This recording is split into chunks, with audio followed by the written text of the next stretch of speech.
Hey, welcome everyone. It's 10 minutes after 8. We're starting a little late, trying to get our guests to join us. This is DMR Tech Net TV. We do it every month on the third Tuesday from 8 to 9 o'clock Eastern Time on Zoom, trying to explain, demystify, and show you cool things about DMR, digital mobile radio. I'm Dana, KC0MYP, with a bunch of my DMR TechNet team. And you guys can unmute yourself, but if you got noise in the background, we'll mute you on that one. Hey, I want to apologize. I sent the newsletter out today and then it didn't get out. We had some email issues, so I sent it out again. It got kicked back, even though I did get it. So I tried it again and it still didn't get out to everyone. So I personally sent it and it didn't like my email address. We have mail server problems. So I finally sent it from one of my personal accounts to people that let me know they didn't get it. And if anyone here, if you guys want to join us, we are on Telegram and Discord, DMR TechNet. And if you're on there, you can participate in what we chat about, what pictures we show, any ideas, topics, cool stuff going on. And it's a good way to keep in contact with us. So tonight our topic is the M17 network. And we will hopefully have Steve Miller, KC1AWV, and Ed Wilson, N2XDD, joining us to explain all about it. They both live and work in New York and they commute home after work. And I remember Steve said he's up in, I believe, Massachusetts. So I believe he takes the train. And he said he gets home right around 8 o'clock. So he said he would get to us as soon as he could. And I'm hoping that he will join us tonight. M17 is a new network and a lot of equipment nowadays. Hotspots have it. But we were chatting and we're not quite sure, everyone, that when are we going to have a radio that's you don't have to modify. It comes set right out of the box. Is it going to have other networks with it too, dual band or something like that? We don't know. That's what we want to ask Steve and Ed. And in the newsletter, I just put down some stuff on it and some of the questions I had, such as when will we see an M17 network radio? What is the M17 project? When is it going to be more widespread? They also deal with WPSD, the Windows Pi-Star software for your hotspots, which is really cool. I've got that on my Sky Bridges. And why WPSD is better than the standard Pi-Star. One thing that's nice with WPSD, it updates not just once a day, multiple times. It'll update every night if you keep it on. But they do updates throughout the day and get it going on that. Just to refresh real quick, M17 is the new digital radio protocol in development as an alternative to those currently available. It is being developed by and for amateur radio operators. The protocol's voice mode, not vice, uses the free and open codec 2 voice encoder, which means there are no patents, no royalties, and no licensing or legal barriers to scratch building your own radio or modifying one you already own. Applications and projects with M17 support include OpenRTX, which is the free and open source firmware for ham radios. DroidStar, you guys may have heard that one. Digital voice client for Android. SDR++ is a multi-platform open source software defined radio receiver. SD Wrangle, multi-platform open source software defined radio receiver / transmitter. OpenWebRX, web-based software defined radio receiver. The MREFD didn't have a description on that, sorry. And RPITX, same thing, didn't have a description. And I'm going to screw this one up, but it says M17 is a digital radio modulation mode developed by, it's a Polish name. I think it's Wojciech Kazmarski. Amateur call sign is SP5WWP. M17 is primarily designed for voice communications on the VHF amateur radio bands and above. The project received a grant from the Amateur Radio Digital Communications in 2021, as well as 2022. The project has been integrated into several hardware and software projects. In 2021, Kazmarsky received the ARRL Technical Innovation Award for developing an open source digital radio communication protocol, leading to further advancements in amateur radio. So it is cool. And we keep hearing buzzwords. We don't know anything about it. So hopefully tonight we'll learn more and find out more as soon as Steve and Ed join us on that one. Dan, I got a question for you since we're talking M17. Right now, my handheld will not do M17. And we were chatting earlier, what radios can be modified to run M17? Well, that I am aware of, the TYTs, I believe the MD380 and 390s are able to be modified. I also understand that several of those radios have been destroyed in the process of modifying them. And knowing what my soldering skills used to be and what my eyesight is now, I'm leaving my 380s alone for a while here. And we'll see what happens coming down the pike. Yeah, it's Chip Cuccio is also involved with the M17 project. In fact, in the newsletter, if you guys have that handy, and hopefully you got it, if not, it is on the website. But it shows the project team for M17, and there's the founder. That's this guy. And then it said the one I talked to that was at convention, which was Steve Miller, KC1AWV, Systems Administration and Integrations Web Developer. And then there's Ed Wilson, who's also with the ARRLs, we chatted earlier, N2XDD, Community Manager, Primary NCS, Net Control Station. And then the guy we know we've talked to before, Chip, W0, CHP, Chip Cuccio, Hotspot and Client Software Development, Systems Admin. And then Mattis, DB9 MAT, Hardware Development, Module 17. And then there's Morgan, call sign ON4 MOD, Hardware and Software Development. Rob, WX90, Software and Hardware Development. Doug, 88DP, Software Development for DroidStar. And the final one they show is Tom, N7TAE, Software Development, Protocol Networking. And they all have information about them.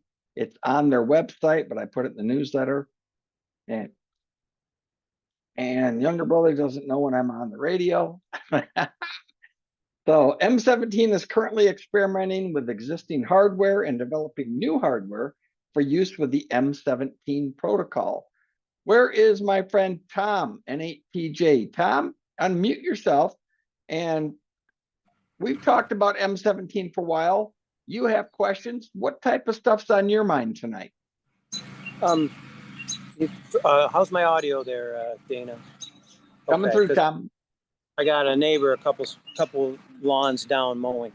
I was just kind of looking around at what I read earlier today. My first thought was, this is FT8. That was my first thought. It's not anything else other than that. It's an application that runs on your computer that I think sounded like, if I remember, I was trying to figure out where I read it, that it runs on HF, which is FT8. So then does it proceed backwards of all the, I know there's several FTs. I haven't been on FT8, but I was on, there's PACTOR, which is still around, AMTOR, AMTOR2, GTOR, GTOR2, PACTOR, did I say that one? And PACTOR2, and those are all, they kind of came and went. And I always looked at them as applications. You sit down to your computer, you run that application, plug it into your radio, and it would go boop, boop, and make a noise and connect. It does the same essential thing. So is that how we should look at it? I don't, that's my question. Or is it like you guys are acting like it's DMR and you want to make your DMR radio do M17? I'm not sure if that's right or not. You might have to do something to the audio or the modulation or something, or the circuitry to make it work on their application. But my question is, isn't it just an application? That's what I said. And the second question, you want a second question? Sure. My biggest comment, my biggest overwhelming, incredible discovery at the Dayton Hamvention was thousands of DMR radios. I think what happened before the Dayton Hamvention, a C-130 flew over the flea market and like dumped out DMR radios. They were sprinkled everywhere, piles of them, piles of DMR radios. And I asked about them. What about that? What about that? A lot of them were pretty rough because they were used in commercial situations. Other ones were perfect. Oh, well, those have new cases. I recased them all. So it looks like a brand new radio, but it's really an old Motorola radio that could have gotten ran over by a cop car for who knows. But they, there was so many. It was incredible. Every other booth, there was 100 DMR radios. And I'm not exaggerating. Hundreds. Guys have, because they refreshed their project at work and they took all the old radios. So now they're upgrading to the next generation. So those old generation radios are getting pushed into circulation in the ham community, which is exactly what ham radio is. A lot of guys would like to get on those. I don't need any more projects right now. And so I didn't take on a Motorola project. And there was other ones too. There was Harris radios. Some of the Harris radios, a new DMR thing, or it's becoming available to hams. It's not necessarily new. Voice over IP, you guys took after that. A lot of people did, but it's not necessarily a new technology. It's been out forever, but all of a sudden the hams got a hold of it. So how does that figure? Because if I'm looking at DMR, I'm predicting right now that you're going to see a ton of P25 and XDN. You can get those radios for nothing. They're all over. So now do I have to change my radio just for M117 or M17 or whatever? Might be worth it because I don't know. Or it just might be another factor.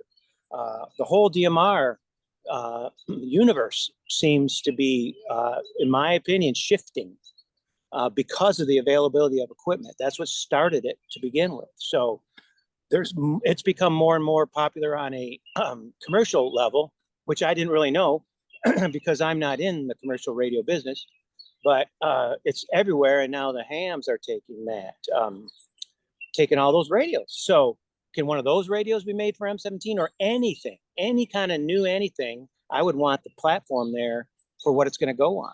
Okay. That's what I was wondering what they thought about. Maybe they didn't, but they probably should. So if it's better, which it probably is, but if it's better than P25 or whatever, guess what? People do that. If they can get into it without too much expenditure and effort. Don't you think? I mean, DMR is pretty hard. DMR is pretty hard already. So it needs to be easier, not harder.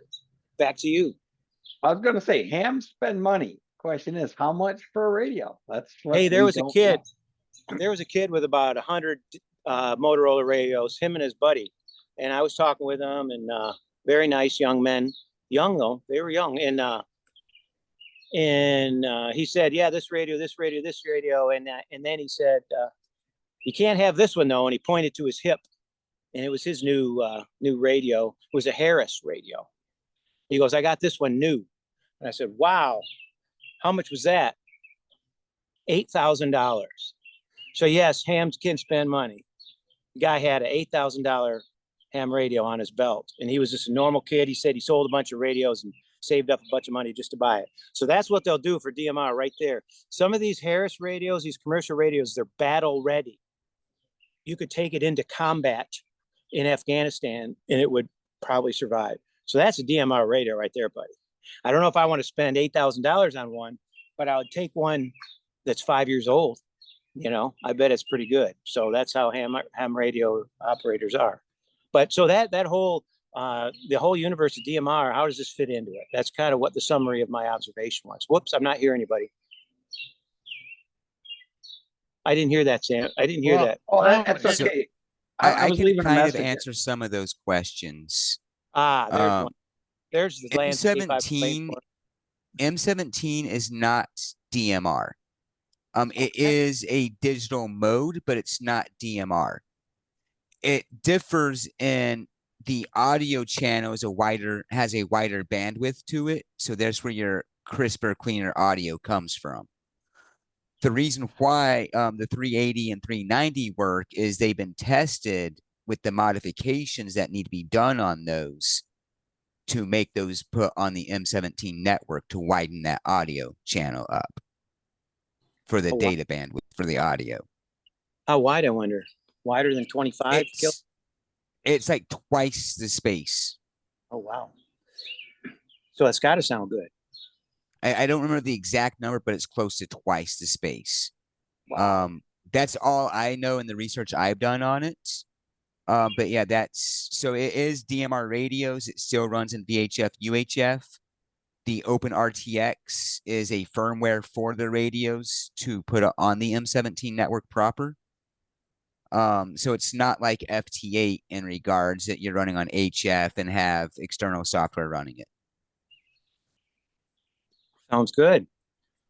You could say, hey, I didn't know it snowed down there, Brad. You got some snow down the front. Not recently. I'm just talking about your picture. Oh yeah, no, that was from. You should go down there this next week or something and get a fresh one. That was a really good picture from the winter down in Beautiful. Rinson. Yeah, it's beautiful. You'll probably get one with a ship going by these days, it looks like. Well, that's cool. I mean, so it runs, it just needs, it needs a different firmware. Well, that would be what the radio would have. It would be M17 compatible, which is, I'm sure, what would be the ultimate, right? I mean, that's what you want. The firmware in a radio you buy would already have it. Hey, I got another question already, Dana. Sure. Is M17 or the foundation of it or whatever in use in another entity other than ham radio? Like, is it in commercial? Like P25, NXTN, and DMR? I do not know, but does anyone else out there have an idea? Brad, any clue? Steve, Stan? I don't think it is, but I'm not certain on that. So I can't say one way or the other. So it's what, Fusion, if you read about Fusion and you read about D-Star, they took DMR. They took DMR and the word they used was, I don't know, they made it more functional. There's a word they specifically used for amateur use. So that's why I wondered if the M17 took something else and smoothed it out. That's the word I like to say, smoothed it out or whatever, made it easier for hams to jump in and use it. That's what Fusion and D-Star are. So I'm not a developer, so I don't know how you come up. Just an interesting thing regarding digital formats. I attend the Stewart Ham Fest in Florida every year. It's in March, the largest free ham fest in the state of Florida. Nice. 2 years running, I've gone around and went through every table, every area, looking for DMR or digital format radios of any kind. Second year in a row, there were 0. Don't know what's happening, but it does not appear to be very popular. That's what I'm talking about, Stan. That's why I literally, 2 years ago when I was at Dayton, I said, wow, I'd like to find some cool DMR radio because I was brand new in it then, 2 years ago. And so I didn't really see too much. And this year it is literally piles of them. So I think the next generation of commercial digital usage or whatever is happening. And I mean, if you look at the high schools and everything, they all have these computers and laptops, and then every 3 years or 2 years, whoosh, they get rid of all of them and get the next new generation. And it's probably kind of similar situation in the commercial radio business where we've had these 3 years, the lease is up or whatever. Let's give them to the techs. They can sell them at the Ham Fest. And so that natural evolution is dumping. I am telling you, I'm predicting an onslaught of DMR available, mostly Motorola radios onto the ham circulation. Just watch. You'll see one, I bet, next year, Stan, or in a Ham Fest in the meantime. I cannot deny it. I wonder if I took some pictures of them. I should have. It was just became a bizarre thing. Every other booth I went to, they had a stack of Motorola's. You know, some of them were nice, some of them were really expensive because hey, they're Motorola. Other ones were like, huh, you can get these all over the place, very cheap. So it was like this transition. That 7550 Motorola. Remember, I used to tease Dustin. I wanted to buy his, and it was $750. And I thought to myself, I'm not spending $750,000 on a used radio.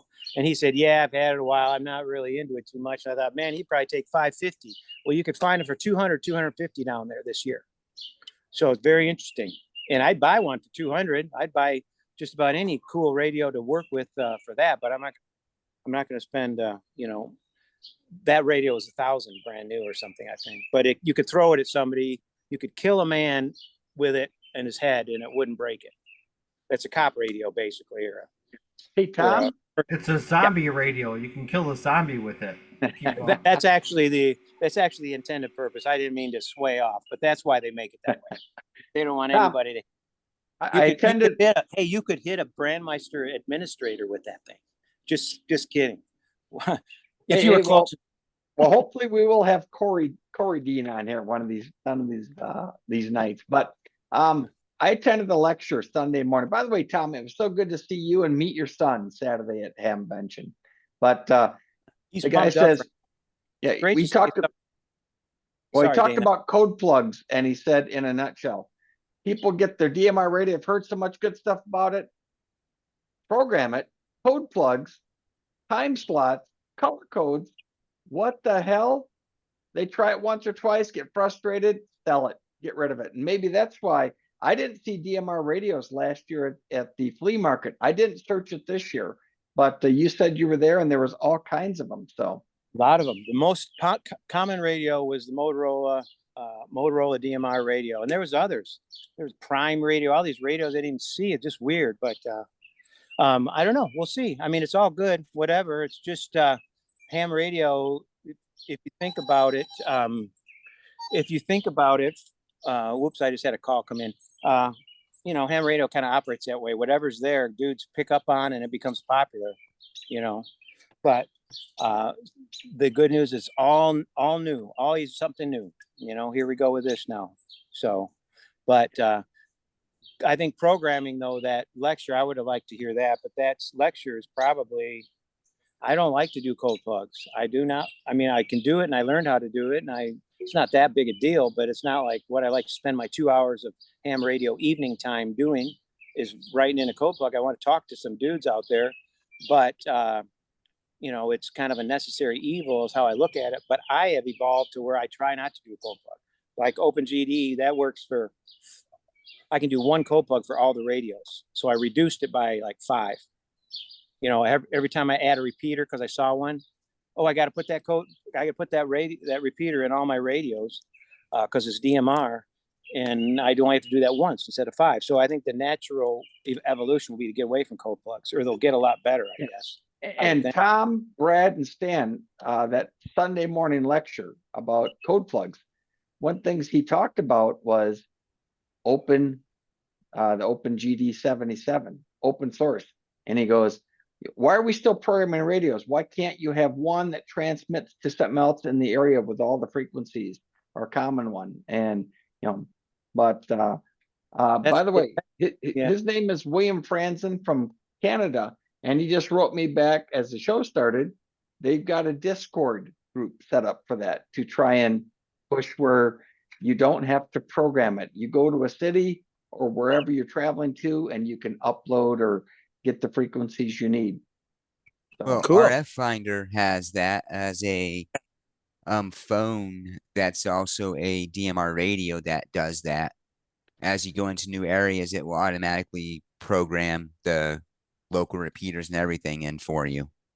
Speaking of that, Brad, that's a good point. Tom got to see this. Tom, I'm going to go back to you again. You remember we talked to Garrett Dow of Repeater Book, who's at the R Finder booth. Tom, you want to tell him what you saw? At R Finder, well, he showed just a second here. He showed how you can go into Repeater Book, and then it it goes right into the ICOM IC5100 is what he had.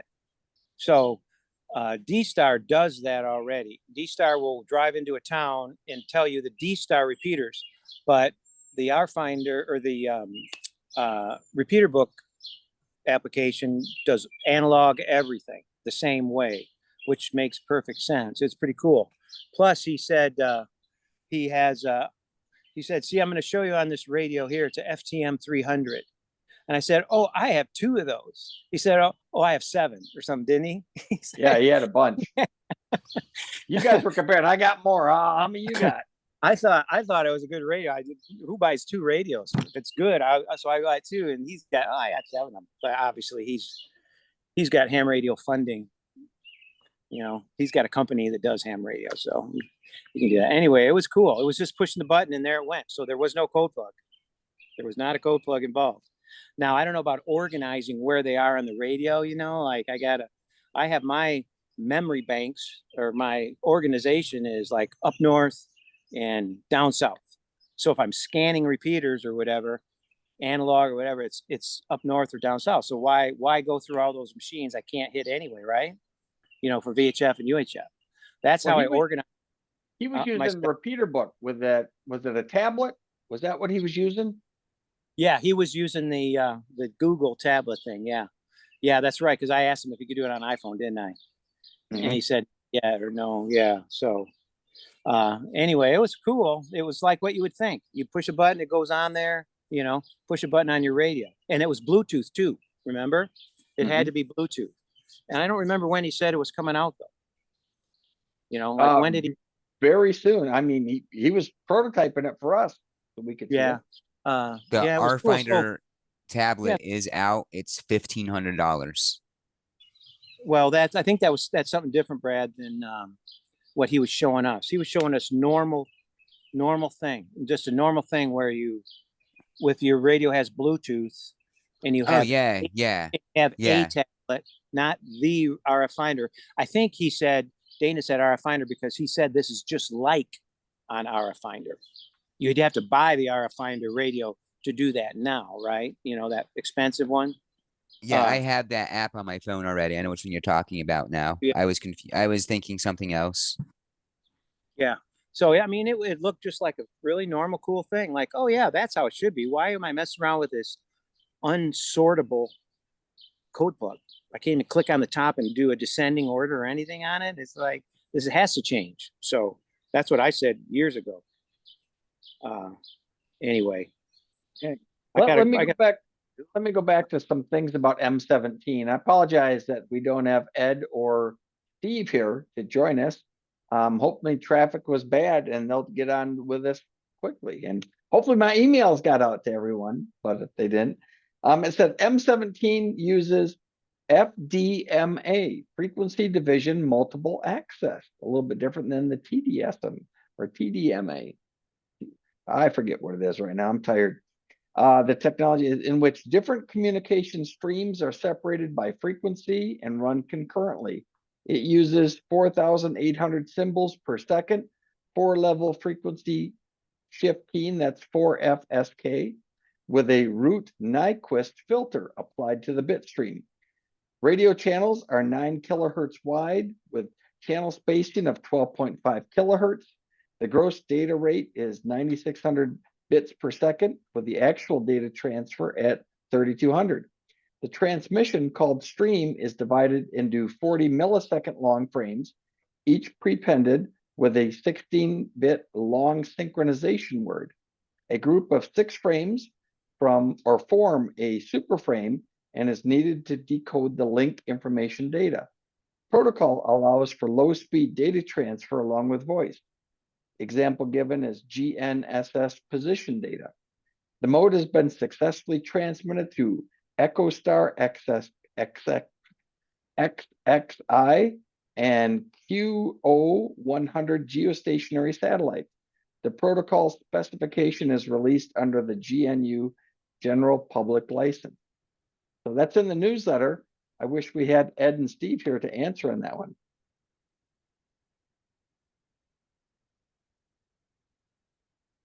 So, Dan or Steve, Steve, we haven't heard from you. What comments do you have?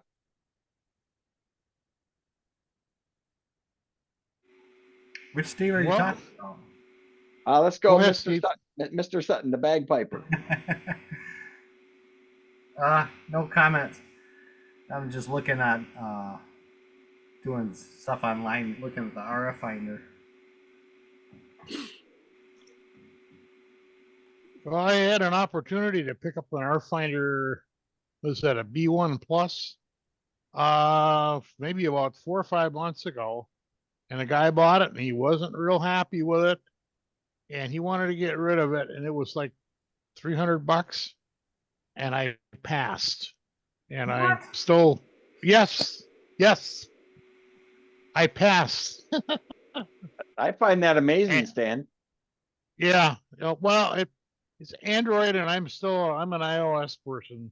I do use Android stuff, but I decided I had enough going here with the stuff, and I'm with Tom on these the Open GD77 operating system. I got one radio, and man, I can do whatever I want with it. I was on I can get on any of the DMR modes. I can get it on any of the networks just by pushing a couple of buttons. I can add talk groups. I can add privates on the fly.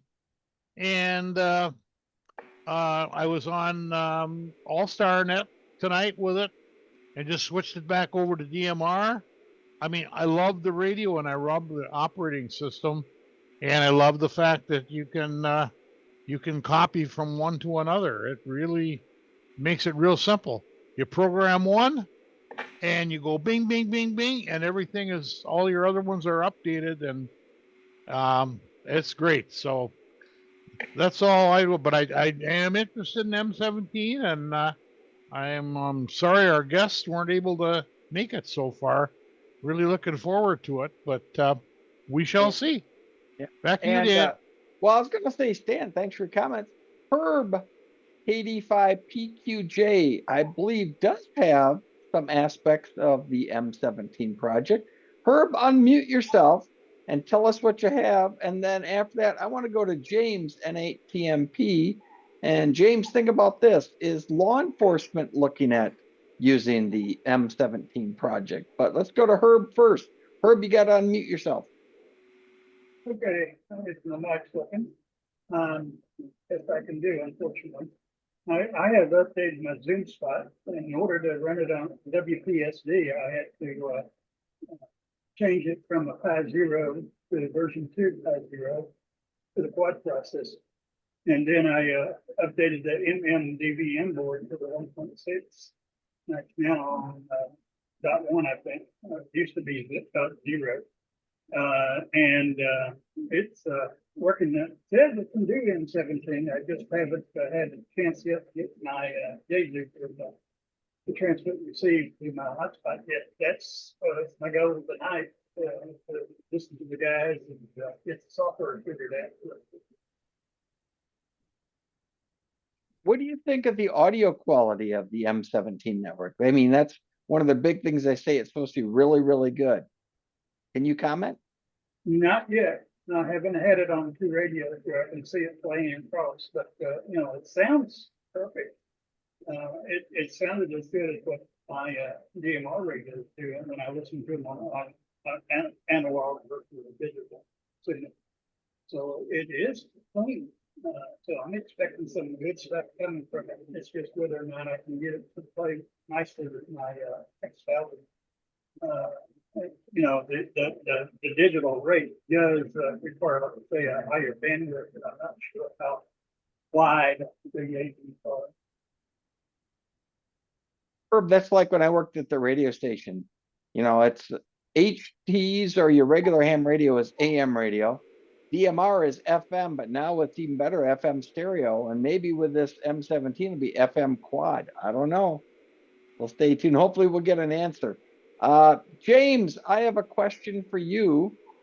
Since you deal with law enforcement, are you guys looking at this, or could law enforcement utilize M17? Your thoughts? You're talking to me? I'm not in law enforcement. But what? Fly with it. Yeah, no, I mean, I don't know anything about it. I looked at it, on my hotspot thinking it was just, like turning TGIF on and, kind of went in there and played around, kind of turned it on and then didn't know what I was doing. I'm like, I better shut it off. But looking on the open RTX, it looks like the HD1, the Allunce HD1 that I have, they do support that. They do have some flashing software for it, but I'd really like to know a lot more about it before I start, going down that road. Same here. And Stan, tell us again what radios you can recall that can be modified to work with M17. Well, the TYD MD380 and MD390, I believe.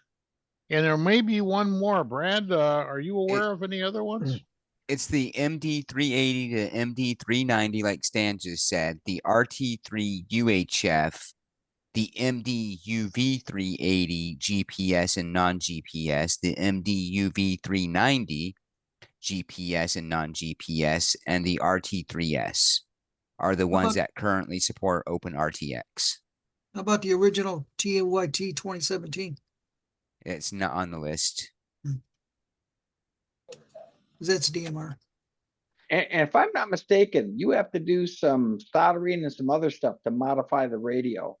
And because Chip Kuchia was talking about, he said he's got a couple paperweights now after his hands aren't as steady as they used to be. And Stan was kind of commenting on that too. Brad, what else can you tell us about M17? So if you go to the if you go to the M17's website, there's a link to the openrtx.org link on there. It's M17 Project.org for the website. If you go on there, they actually have a modding guide for the MD UV380 and the MD 380. And they have the difficulty level on there. They say the 380 is easier. Looking at the documentation, it does look like that because everything's done on one surface of the board. Where on the UV380, it's done on both the front and back surface of the board, and you have to run cables around the board to make stuff work, and then you have to slightly modify the inside of your case to make it fully work. I have watched a couple of videos on it being done enough, but there's a lot of stuff you have to remove and then stuff you have to add to accomplish that modification properly. And once you do the modification, it only works then on M17. You can't use it on other networks. Is that correct? Correct, because you are changing the voice coders and all that in the radio and making the voice coders work differently, so they will no longer work with DMR. And if you modify it successfully, it will only work on the M17 network. If you don't modify it successfully, then, well, it's a paperweight, like you were saying earlier. So I haven't done it yet. I've been thinking about doing it because the 380s are like the 390s, or the UV 380s even are $100 or less. So I wouldn't feel bad destroying one of those. Especially since it has documentation, but you have to have like specific chips to put back in there. And I can't remember what chip it is now. Or not chip, a 50K ohm SMD resistor with at least 5% tolerance is the part you need to put back in. Wondering that Dorito I put in mine's not going to work then. That's the wrong chip. Oh, resistor. I said chip, meaning resistor. I know. Because it's the surface mount ones and they're flat and look like a chip. So I was confused with it. But yeah, it has to be the 50K ohm SMD resistor. That goes back in it. Yeah, I'm wondering whether there's going to be a physical radio on the M17 network that you can purchase. Well, there's nothing on their website about a physical radio yet. you would think that the manufacturers would maybe get their acts together and try and get something out for us. Tom, did you see Make sure anything? they're gonna make money on it though first, Dana. There's, and speaking of that, Brandmeister, TGIF, pre-DMR, YSF, D-Star. I'm sure I'm forgetting a bunch of other ones. Those are the majors right now. And M17 is the small little blip. In talking to Corey at Brandmeister, and I call them the 800-pound gorilla in the room, and I could never find the actual percent of DMR users that are using Brandmeister versus the others. Every DMR radio you buy today, just about, comes pre-configured for Brandmeister. Talking to Corey Dean back in, when did we do that? February, March, Yep. I forget. But interesting, I believe he said Brandmeister has about 90% market share. So I thought that was really, and Matt Gentlin, my buddy who gave me the tour of the Dayton Amateur Radio Association club headquarters. He made a prediction. We did this in December. He says, what do you predict for next year? He goes, Brandmeister gets bigger. Brandmeister, because all the radios come that way. People are getting into it. The DMR is expanding. And if people stick with it, it is really cool. So. There is one communication device that has M17 on it that you have not mentioned. DroidStar, the app. The Android app, DroidStar. Yes, it does have limited M17. I've never tried it, but it's got DMR, it's got C4FM, M17. I don't know how many different formats on it, but it's I don't know if it's available on anything other than Android. Brad, what's the other version of the DroidStar? It's DroidStar and DudeStar. They're pretty much the same app. DudeStar's for PC, but good luck finding it. And when you're running it, your Windows antivirus is going to warn you that it's potentially a virus because it's from an untrusted source, because it's homebrewed open source software. So good luck finding it. Good luck finding the most current version of it for DroidStar or DudeStar. DroidStar is the Android version of DudeStar. I don't trust any of those guys at Brandmeister. This isn't made by Brandmeister. This is independent. It's actually DroidStar is by a local guy not far from where I'm moving right now. It's a great app. I think it's best for TGIF because that's the only network on there that allows you to get on any talk group. Brandmeister, DMR Plus, Free DMR, M17, the other ones John mentioned. It's only a select set of talk groups or rooms or channels or whatever they're called in those modes. Really? I didn't Yes. know that. I've gone everywhere I've ever tried to go. Like you can't go to 3126 Brandmeister on DroidStar because Brandmeister doesn't allow that. Oh, I'll be back in a minute.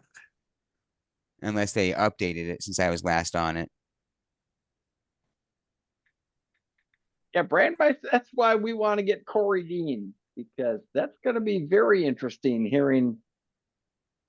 Brandmeister's good network, but some rules like that 10-minute limit, that's kind of, I'm not happy with that. DroidStar is how I check into the Monday Night Net.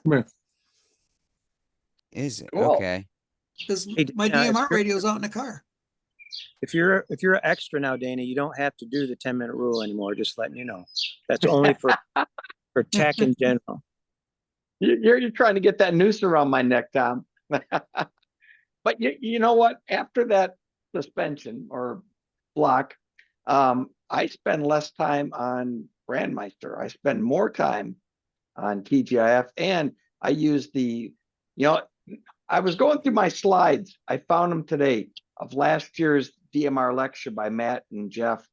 And one of them was that Brandmeister is reducing the number of talk groups. They gave us one, the Michigan Nets channel. And we never use it. I do too. James, can you confirm Dana was that? on it. Dana was I on can it this morning. confirm. Yep. You know what? I'll tell you, Dana, I wanted to mention to everybody that, we started this TGIF group, about whenever that was, Steve set it up, but there's a ton of people on it. There's a ton of people on there. I kind of usually have 3126 and on Brandmeister on a radio, and I have this 31268 on a radio, and that thing people jump in. I don't even know who they are, from 3 guys to however many. It's popular. And that's all because of all this effort, Dana, that you're doing. That's the main reason. Activity brings activity, Tom, this was another one of the lectures. It's great. You get your radio, you get programmed, you go to a talk group, CQ or whatever, trying to get someone to answer. Silence, crickets. That's the nice thing. If you hear somebody, respond. Talk to them. Yeah. Oh yeah. The poor guys out there trying to learn DMR, and then they're like, how come I'm not making it? I must be doing something wrong. They're ready to commit suicide with the code plug. And they're not told about the parrot channel that you're supposed to use to test your equipment before you go to any other channel. The parrot channel is not set up on every repeater, and sometimes it's different. That is correct. It's supposed to be set up to where if the repeater is connecting to the internet, if you dial 9990, it will still connect you to parrot because it will push you into that talk group. No, I was on the phone with the suicide helpline several times trying to make Echo work when I was learning DMR, and I'm here. I'm still here, obviously, but no, that and then my open spot came with the default Echo setting of 99999, and then my radio FT70D handheld, you can put in the DGID, which is what Yaesu has, to 99, and that'll echo it. So, you just have to learn about Echo. How do I echo? That's the question. To this place I'm trying to talk, how do I echo my signal? And once you learn it, then you can use that to make sure that you're not crazy. But that's after you've already figured it out. So you have to be careful with that echo command. I'll say that. It works usually. And see, I got off Brandmeister after they threatened to talk group ban me because of running a net on 3126, even though their rules clearly state nets are allowed. They're like, yeah, that's not the purpose of 3126. It's not for nets. It's like, there's 3 other nets that run on here. How is that not the purpose of this frequency of this? What's the purpose of my HF antenna? It's ham radio. So you're right, Brad. And it won't be long, and you'll have more traffic on your trivia net than there'll be on Brandmeister. And by the way, if you guys didn't know it, Saturday night, 7:30 Eastern time, the talk group is TGIF 31268. There's a trivia net, which is a lot of fun. It's great net, except the questions are hard. The questions are hard. I tried. Well, this last one was hard. Yeah, this last one was a doozy. I don't think anyone got a question right. I don't watch Star Wars. I don't know anything about Star Wars. You guys are talking about Star Wars Millennium Falcon and all that stuff. I don't know that. I haven't done a Star Wars trivia yet. Well, there was Star Wars because you're trying to talk about the Voyager. Yeah, John, I forgot I had Droid Star 2 and I was just on the TGIF 31268 from my Droid Star. I forgot all about that. There's 3126 on Droid Star connected. Oh, and nothing, eh? And I know we're talking right now. Chirps. I want to see. That's weird because it says it's on 3104 in that first drop down, and that's where it's supposed to connect. That's the Brandmaster. There's 4 Brandmasters. John, I see you just John Kerchunk.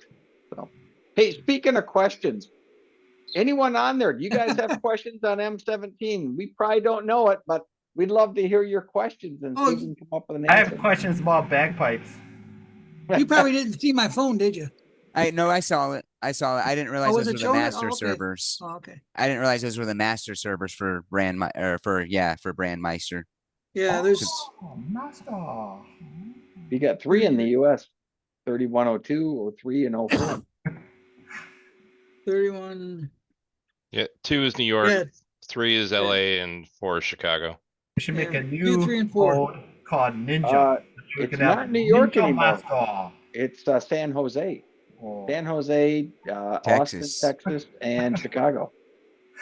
Oh, really? I thought on an older guide I was looking for WPSD. It was talking about New York or something.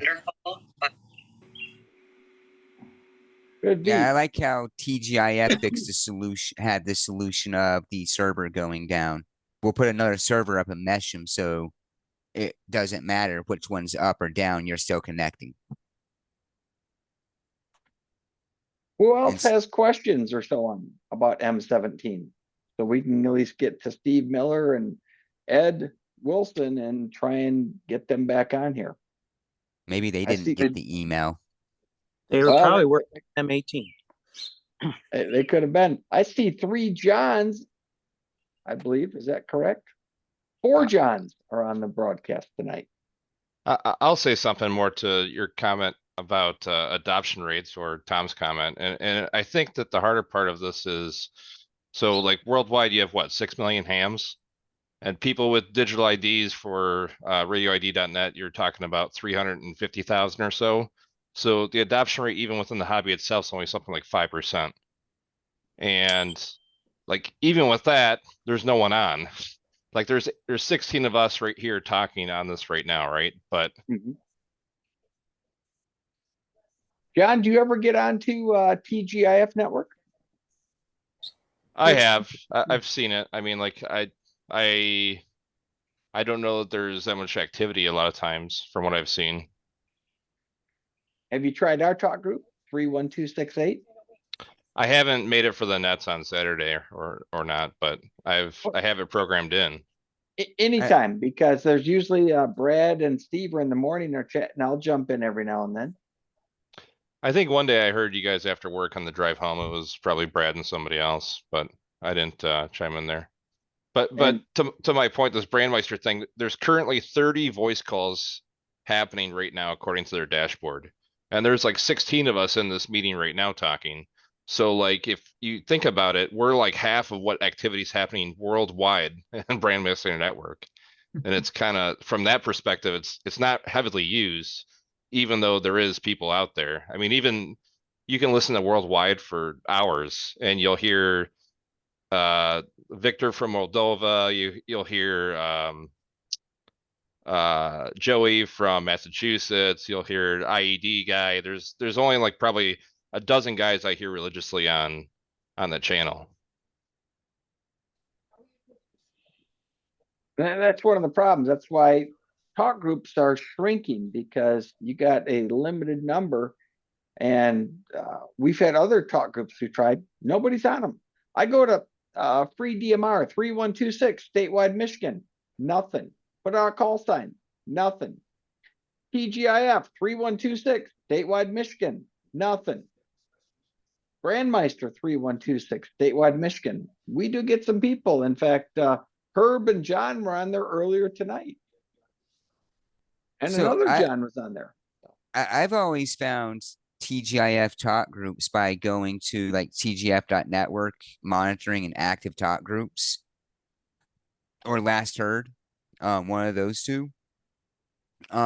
Since I've spooled it up when you brought it up with the number of active talk groups on Brandmeister, there's 150 entries already on the last heard on TGIF network.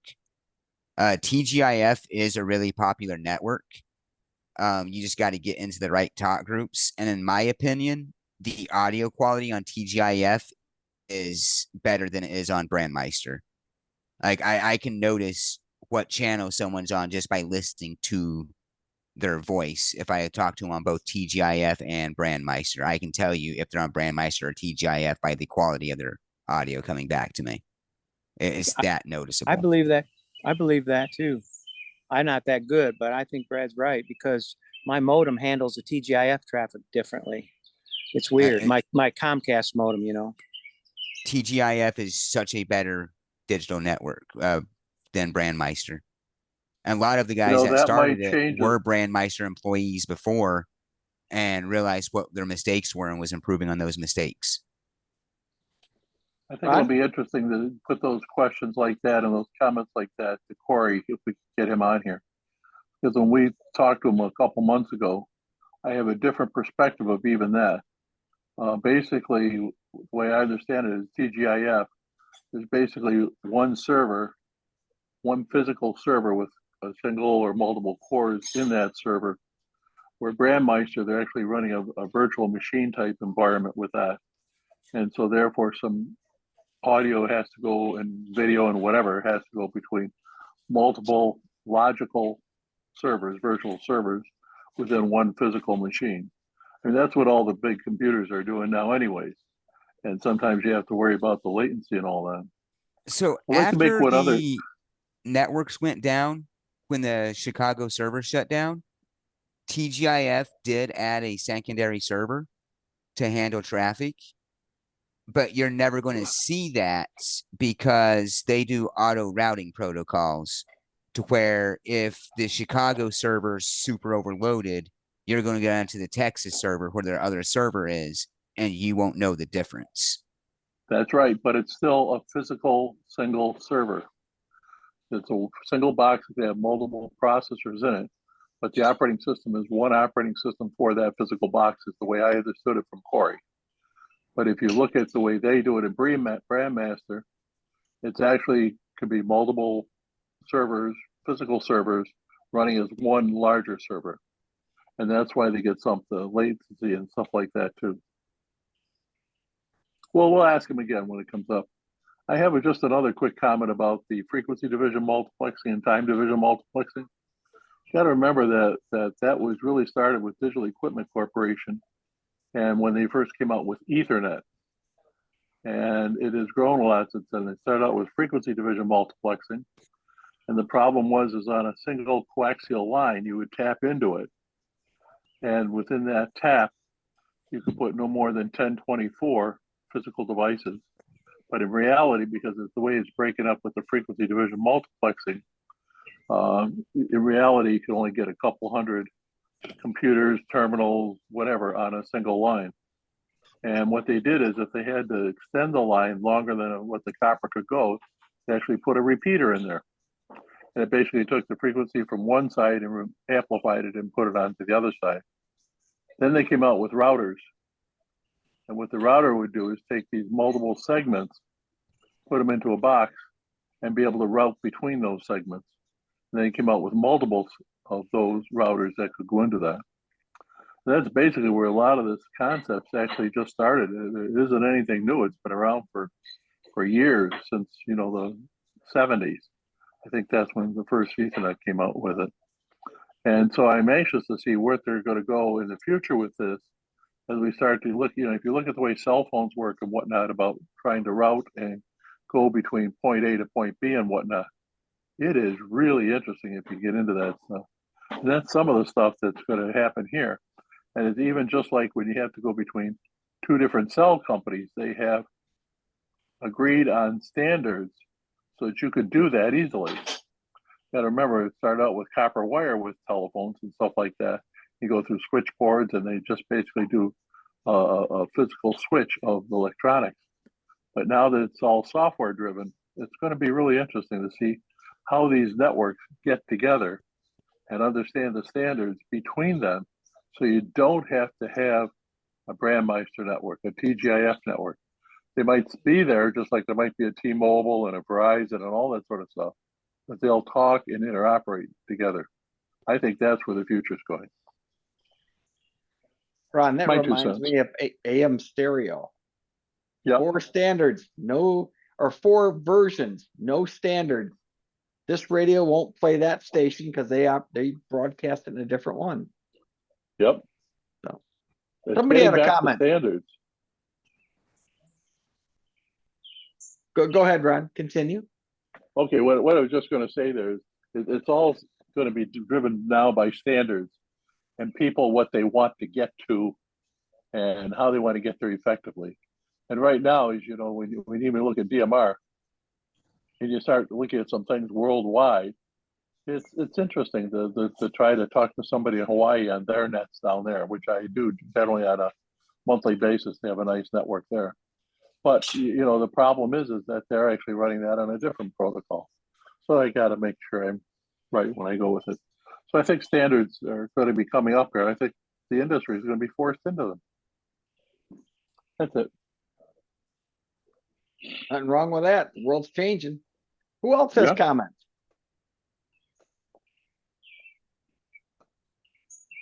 Guys are quiet. They're all lurking. Danny, you've been paying attention all night long. Your thoughts? You got to unmute yourself first.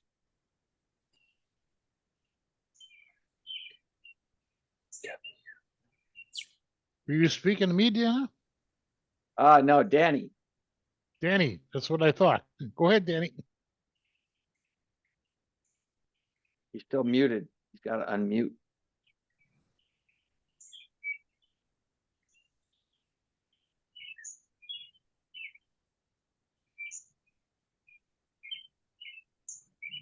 Generally, you just got to click that button that says audio.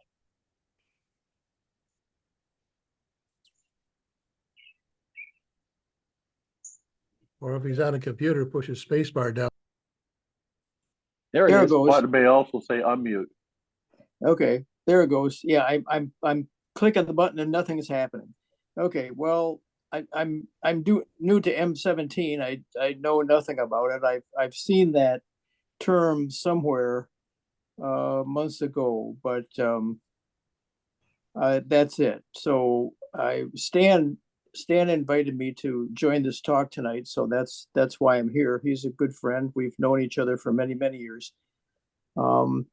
So for the last 10 minutes, I pointed a web browser at M17 and I've been reading. So that's about all I know. So I'm not going to do you much good. You know, obviously far more than I do. So far, it looks like a worthy idea, a digital protocol that is open and anybody can do it. It gets around the proprietary problems of the other digital protocols, or it seems to. I guess that looks to be the impetus for the whole thing. I would assume a real open digital protocol would be very nice. You know, it's a major problem that they're all proprietary and don't interchange with each other. It's certainly a whopping problem. I don't know, but that's all I know about it. So I don't have much to say. I have DMR and use it. Stan and I go back about the same time for DMR, but he's done far more with it than I have. I've had it working for about 2 years now, and I use it occasionally, but mostly to keep in touch with Stan, because he lives in Florida and I live in Michigan. So that's another IP protocol, a way to talk back and forth. But sorry, I guess I really can't contribute much to M17 because that's all I know. That's okay. Appreciate you joining us tonight. And if you access Discord or Telegram, join the DMR Tech Net group that we have on those. So, Bob, KC8 MSU, unmute yourself.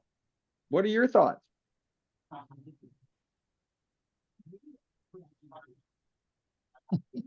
I like the call sign, MSU, Michigan State, well, or Metropolitan State University in Denver, or Mississippi State University.